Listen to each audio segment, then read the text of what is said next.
का खास भाभी गुपचुप खान और डोसा गुपचुप खा जो हार जैसे तेरे संगवारी हो हमन कहाँ हन भाभी बड़े तरिया बड़े तरिया का चीज बरा हन घूमे बरा हन।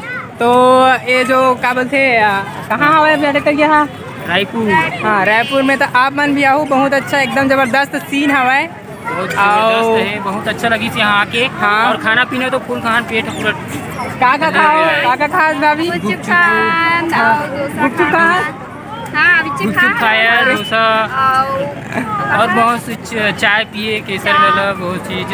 हाँ चाय और कॉफी की खा दो कॉफी चाय सब हो गए, और सब डोसा चीज़ हो थे। गए, इडली हो गए। बहुत अच्छे मजे से घूमे, मस्त अच्छा लगा यहाँ पे आके। आप लोग भी आना, बहुत अच्छा सीन है। सब जन आना, और मस्त घूमना। हम लोग और किसी को लेकर आए हैं, लेकिन वो लोग एकदम आलसी हाँ, टाइप से है हैं हमारे और ऊपर। पानी भरने जाते हैं रोज।